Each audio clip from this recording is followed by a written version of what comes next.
নমস্কার, সনাতন ধর্মকথা চ্যানেলে আপনাদের সবাইকে স্বাগত।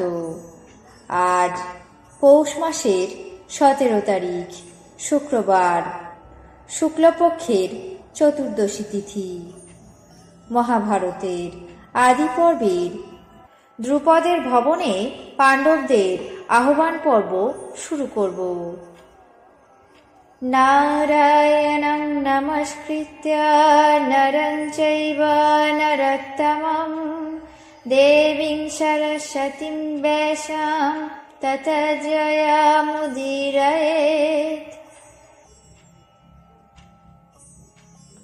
দ্রুপদের পাঠানো দূত পাণ্ডবদেরকে আমন্ত্রণ করে বললেন, আপনারা সবাই পদ্মখচিত এই রথে আরোহণ করে দ্রুপদের ভবনে আসুন।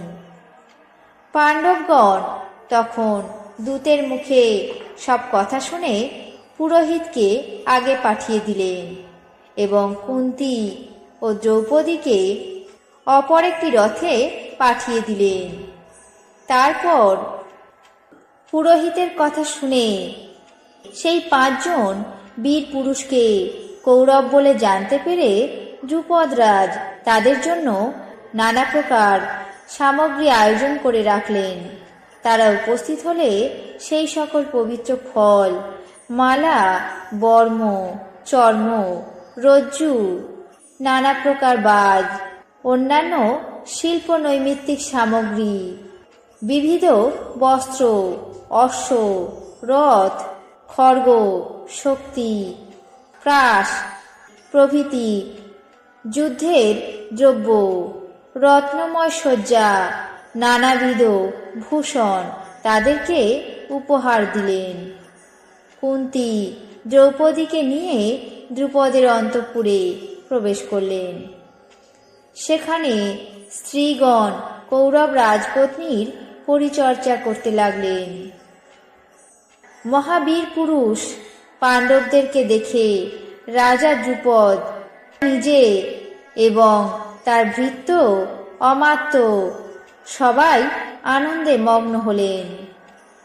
পাণ্ডবেরা গৃহপ্রবেশ করে অশঙ্কিত এবং নির্ভয়ে পাদপীঠ সঙ্গে মহার্ঘ আসনে উপবেশন করলেন। তারপর দাস দাসী উজ্জ্বল বস্ত্র প্রদান করে তাদেরকে পার্থিব ভোজ্য নানা প্রকারের সুস্বাদু অন্ন ব্যঞ্জন পরিবেশন করল। তারা স্বেচ্ছা অনুরূপ ভোজন করে অত্যন্ত তৃপ্ত হলেন। তারপর অন্যান্য ধনসম্পত্তি পরিত্যাগ করে কেবল যুদ্ধের অস্ত্রশস্ত্র নেবার জন্য পাণ্ডবগণ তাদের ইচ্ছা প্রকাশ করল। তাই দেখে রাজা দ্রুপদ, ধৃষ্টদ্যুম্ন এবং মন্ত্রীগণ আনন্দিত মনে কুন্তী পুত্রদেরকে সাধুবাদ দিতে লাগলেন।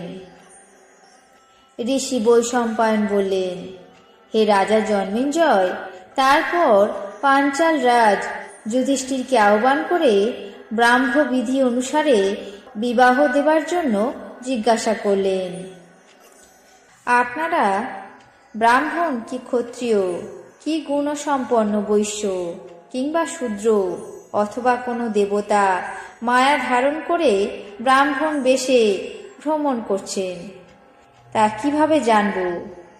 দ্রৌপদীকে দেখে অনেক অনেক দেবতারা এসেছিলেন স্বয়ংবরে। অতএব আপনি কে, সত্য করে বলুন, আমার মনে সন্দেহ হচ্ছে।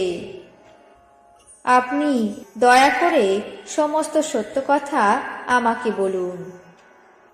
রাজাদের অতীব আদরণীয় অভীষ্ট সিদ্ধির ব্যাঘাত ঘটলেও কখনো তারা মিথ্যে কথা বলে না।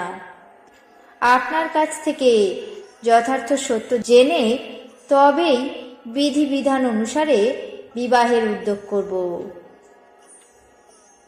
যুধিষ্ঠির বললেন, হে রাজা, উদ্বিগ্ন হবেন না, আপনি আনন্দ করুন, আপনার মনের ইচ্ছা পূর্ণ হয়েছে। আমরা ক্ষত্রিয়।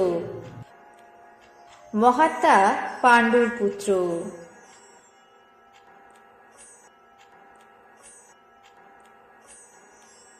আজ মহাভারতের আদি পর্বের 194তম অধ্যায়ে দ্রুপদ ভবনে পাণ্ডবদের আহ্বান পর্ব এখানে শেষ করছি। বাকি অংশ আগামী পর্বে পাঠ করে শোনাবো। এখন জেনে নেব আজকের দিনের 12টি রাশির রাশিফল। মেষ, অনিদ্রা, বৃষ, বিদ্যায় ব্যাঘাত। মিথুন, আর্থিক চিন্তা। কর্কট, বৈষয়িক সমাধান। সিংহ, উত্তেজনা বৃদ্ধি।